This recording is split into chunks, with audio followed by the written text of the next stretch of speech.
Ini pulau dengan kekayaan alam, kekayaan sosial budaya yang sangat luar biasa. Ya. Kalau di Buton itu sudah mendarah daging dari nenek moyang sebelumnya. Ya, kalau ditanyakan apakah yang dimaksudkan keberanian merantau itu bisa ditarik ke dalam ruang kelas pendidikan, jawabannya tidak bisa. Gimana? Kenapa nggak bisa? Konsepnya adalah apakah keras, kemudian kehidupan susah, itu by design atau enggak? Nah, kalau kita inginkan anak-anak kita kuat, kita harus tahan bahwa anak-anak menghadapi aneka macam kesulitan. Kita harus tega mereka menyelesaikan persoalan-persoalan mereka sendiri. Latihan untuk itu. Jejak Cerita. Oke, Assalamualaikum warahmatullahi wabarakatuh. Waalaikumsalam warahmatullahi wabarakatuh. Oke, jumpa lagi di podcast pertama Gerakan Literasi Bau-Bau. Kita ada di program Jejak Cerita, menjelajah makna di balik cerita.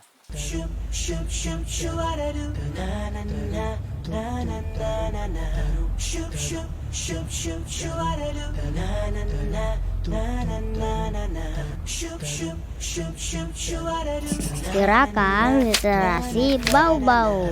Telah hadir bersama kita Pak Dodik dan Ibu Septi. Ini jauh-jauh kemudian dari Salatiga, Jawa Tengah, Pak ya? Ya. Bagaimana perjalanannya nih Pak ke Bau-Bau? Seru banget karena ini adalah perjalanan kali pertama kami berdua naik kapal dari Surabaya ke Bau-Bau. Jadi 50 jam di atas kapal itu luar biasa. Deg-degan buat Bapak karena sebenarnya aduh bisa nggak ya, tapi seru ternyata sampai sini gitu ya. Ini pengalaman pertama naik kapal dengan waktu yang panjang seperti itu atau gimana ini? Iya. Betul, 50 jam. 50 jam. Oh, iya. Baru pertama kali kita perjalanan 50 jam di atas kapal. Nggak keras ombak, Pak? Di kapal. Saya berusaha tidur. Berusaha tidur, Iya. oke.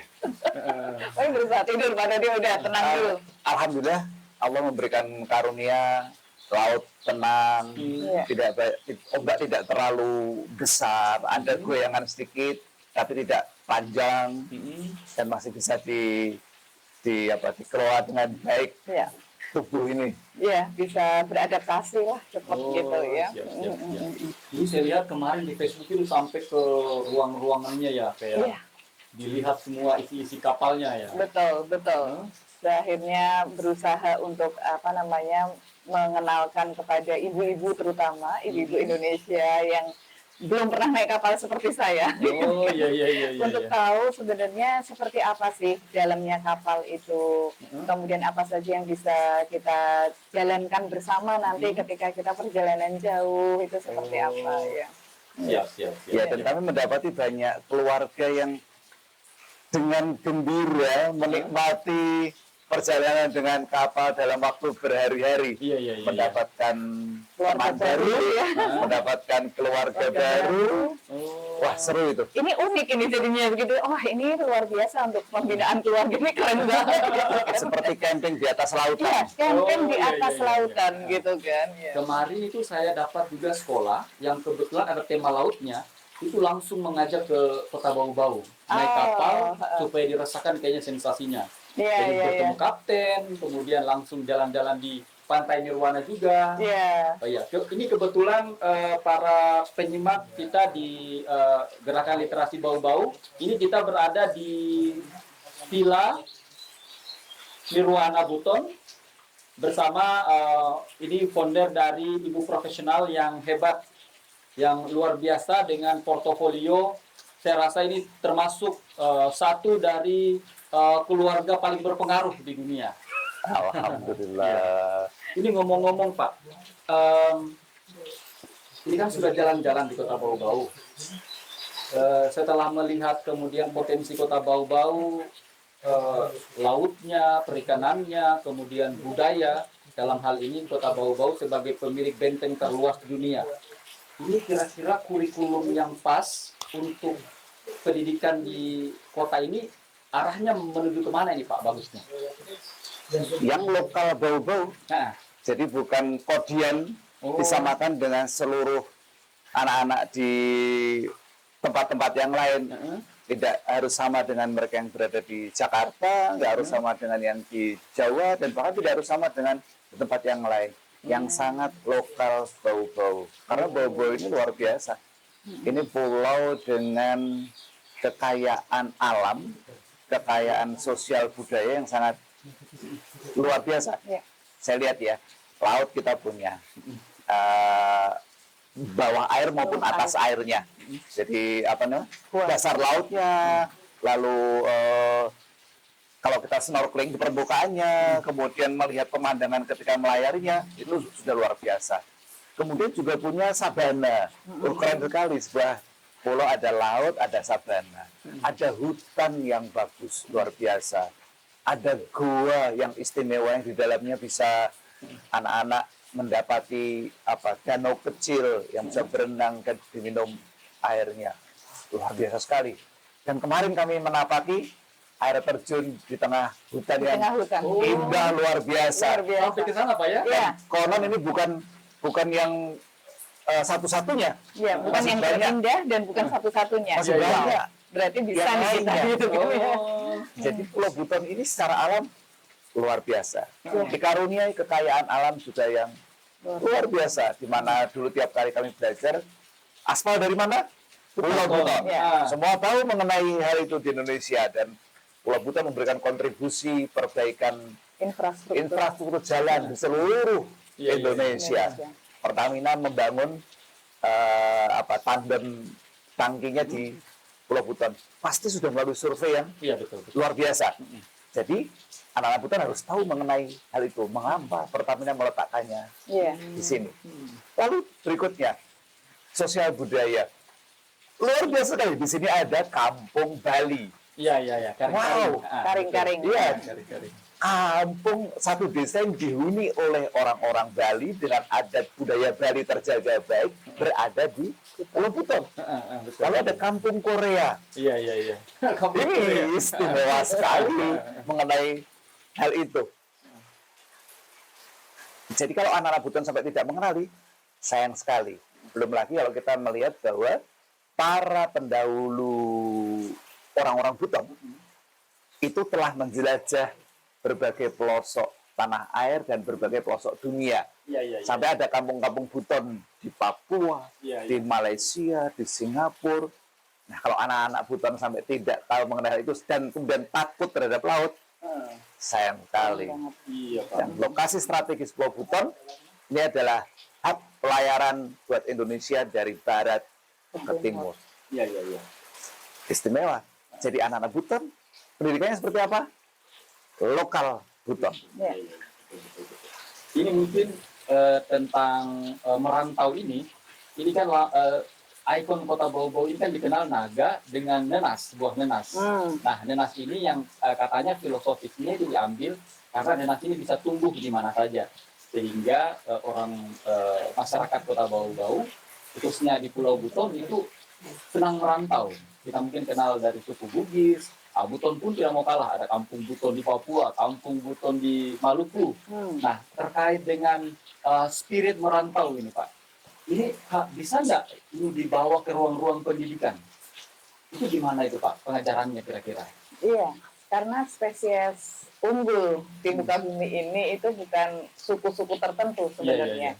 Jadi spesies unggul itu adalah orang-orang yang merantau.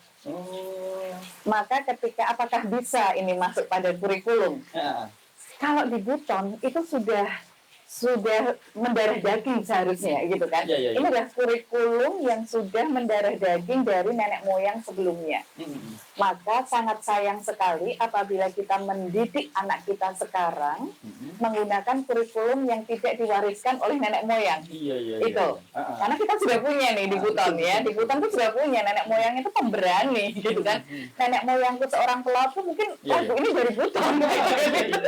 Mungkin dari Buton bisa jadi gitu kan. Karena memang saya lihat kemana-mana nih orang Buton ini berani menjelajah lautan, samudra, sampai ke negara manapun.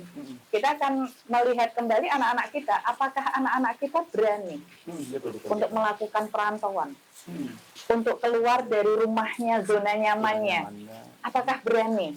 Kalau tidak, artinya ada yang salah dalam kurikulum pendidikan masyarakat Buton ini. Ya, kalau ditanyakan apakah yang dimaksudkan keberanian merantau itu bisa ditarik ke dalam ruang kelas pendidikan, jawabannya tidak bisa. Oh, gimana? Kenapa nggak bisa? Tidak bisa. Kalau mau belajar merantau, bagaimana caranya? Merantau saja. Keluar kelas saja. Nggak usah di ruang kelas ya. Kalau di ruang kelas itu kayaknya bukan merantau. Nanti cuma diberi teori merantau. Bagaimana caranya naik sepeda, baca buku sepeda, sampai tapi tidak pernah naik sepeda. Iya. Bagaimana caranya naik sepeda? Ambil sepeda, goyang, jatuh, naik lagi, lakukan lagi, terus begitu. Bisa. Ya. Iya, betul. Ini kan ranah keterampilan ya. Ya, keterampilan hidup ini. Mental, skill, karakter ya. Begitulah. Jadi orang zaman dahulu sudah terbukti turun-temurun bisa mewariskan tentang jiwa merantau dan keberanian merantau. Ya. Jadi kalau sekarang mau ditanya bagaimana untuk melakukannya lagi, lakukan seperti para nenek moyang itu lakukan. Iya. Merantau. Nah, ini sebenarnya Pak, Ibu, ketika dibawa ke ranah pendidikan, kita kan banyak membebek ke arah barat yang sudah memang ada pakem tersendirinya. Apalagi di era anak-anak generasi alfa sekarang, kalau dulu nyanyiannya itu nenek moyangku seorang pelaut, sekarang nenek moyangku dan cucu-cucunya itu seorang YouTuber. Artinya budaya yang luar biasa itu sekarang sudah tergerus zaman, dan siapa lagi sih yang merantau sekarang? Untuk anak-anak itu mereka lebih nyaman dengan fasilitas dari orang tua. Nah, untuk mengembalikan budaya ini menjadi gerakan kolektif, dimulainya dari mana ini, Bapak Ibu? Kalau kami selalu memulai dari dalam diri keluarga masing-masing. Itu. Jadi, misalkan dari pendidikan keluarga itu akan setiap orang tua akan bercerita tentang bagaimana sih konsep merantau itu. Kemudian setiap keluarga akan melakukan proyek keluarga bersama, gitu ya. Proyek keluarga bersama, ayo kita sekarang dalam sepekan ini atau sebulan ini kita keliling dulu Buton, gitu misalkan ya. Keliling dulu Buton. Kemudian kita akan melakukan proses-proses camping bareng, kemudian masak di hutan, gitu kan. Seperti apa itu sangat mungkin, karena masih ada di wilayah sini dan tidak hanya di kota, tapi bisa masuk ke kabupaten dulu, gitu kan. Kabupaten Buton dulu nih, yang deket-deket dulu. Anak-anak merasakan, oh seperti ini ya rasanya, tapi masih ada pendampingan dari orang tua. Nah, kemudian dihubungkan dengan pekerjaan keterampilan masa kini, sangat mungkin. Kalau kamu memang senang YouTuber, ini loh, Buton ini keren banget. Kamu bisa berkelana, merantau kemana-mana sambil melakukan kegiatan YouTuber, misalkan contohnya itu ya. Nah, itu sangat mungkin untuk dikerjakan. Artinya, merantau itu bukan berarti out of date gitu. Merantau itu adalah update kehidupannya gitu, dengan pekerjaan dan keterampilan masa kini. Nah, itu penting dibukakan wawasan, ngobrol barengnya semakin banyak dengan keluarga, main barengnya harus semakin banyak dengan keluarga, kemudian beraktivitas barengnya harus semakin banyak dengan keluarga. Karena hal itu akan membuat anak-anak merasakan, oh bisa, aku bisa. Nah, itu penting banget poin itu gitu ya. Iya. Mungkin dari gerakan-gerakan keluarga ini bisa jadi pusaran inspirasi dari keluarga satu, keluarga dua, kemudian ini bisa kemudian menjadi teladan ya untuk gerakan-gerakan pendidikan, baik itu di sekolah formal maupun di informal, non formal. Sebenarnya kita tidak terlalu jangan terlalu pusing dengan membangun untuk seluruhnya, karena memang tidak bisa. Orang Cina juga tidak semuanya perantau. Ada yang tetap tinggal di sana. Orang Padang juga ternyata tidak semuanya perantau. Ada yang tetap tinggal di sana. Jadi dimulainya dari mana? Dimulainya dari setiap kita dan anak-anak kita. Siap. Nah, bagaimana untuk mewujudkan daya tarik atau semangat merantau itu adalah dengan belajar menghargai setiap perantau. Coba bayangkan dulu ya. Mengapa anak-anak ingin merantau? Karena setiap kali orang merantau datang kembali ke tanah airnya, tanah leluhurnya, langsung orang sekampung itu datang, sambut ya, menyambut, ingin mendengarkan cerita, lalu semua orang kagum. Anak-anak melihat, oh kalau ingin dikagumi, menjadi orang dihormati, merantaulah. Karena nanti kalau aku pulang, aku akan menjadi seperti dia. Disambut orang sedesa, ditunggu-tunggu ceritanya. Nah, kalau kita sekarang juga bisa menghargai seperti itu, maka anak-anak akan dengan sendirinya tumbuh keinginan untuk merantau. Tapi kalau kita tidak menghargai para perantau, orang perantau datang dibiarin saja, malah kadang-kadang diomongin, bodoh sekali dia ya, pergi jauh-jauh kayak gitu, cuma datang dapat kayak gitu. Nah, anak-anak juga, nggak menarik seperti gitu ya. Iya. Nah, jadi kita belajar dengan menghargai terlebih dahulu. Setiap kali ada perantau datang, itu ditunggu-tunggu. Maka akan muncul semangat untuk merantau itu. Lalu mereka melihat bahwa memang seru cerita-cerita tentang perantauan negeri jauh dan lain sebagainya. Nah, tantangan ini akan secara intrinsik masuk ke dalam diri mereka atau secara senyap gitu ya. Operasi senyap masuk ke dalam mental anak-anak, mental untuk ingin merantau dan berani merantau. Dan sekarang saya menemui banyak kawan-kawan muda yang kemarin ketemu sama kita itu adalah mereka belajar merantau untuk belajar terlebih dahulu. Setelah itu merantau untuk membangun profesi, menekuni profesinya. Itu luar biasa menurut saya. Dan mereka tidak melupakan bau-bau dan buton sebagai tanah leluhurnya. Bahkan kayaknya di daerah rantau itu mereka bentuk identitas baru yang butonnya kental. Iya, makin kuat. Ya. Betul. Karena orang-orang perantau ketika bertemu di negara lain, di kampung lain, itu saudara yang nggak kenal pun jadi saudara. Iya. Dan apalagi proses untuk merantau di situ naik kapal. Iya, betul. Berhari-hari naik kapal, pulang juga berhari-hari naik kapal.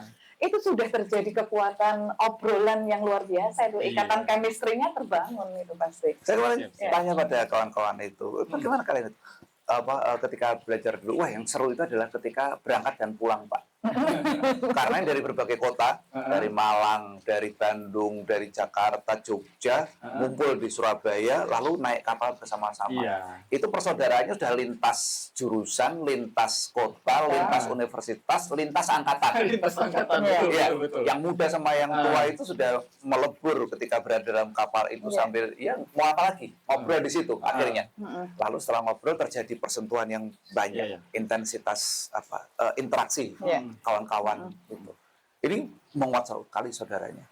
Nanti akan mulai terlihat bahwa ketika kita sudah keluar dari Indonesia, kita akan melihat bahwa Indonesia itu luar biasa hebat. Syukur kita itu tumbuh. Kita keluar dari bau-bau, keluar dari buton, kita akan melihat bahwa buton dan bau-bau itu luar biasa. Lalu akan tumbuh rasa syukurnya. Nah, kemudian akan berupaya untuk menjadikan tanah leluhurnya ini meningkat dengan lebih baik. Siap. Wah, ini menarik ini, Pak.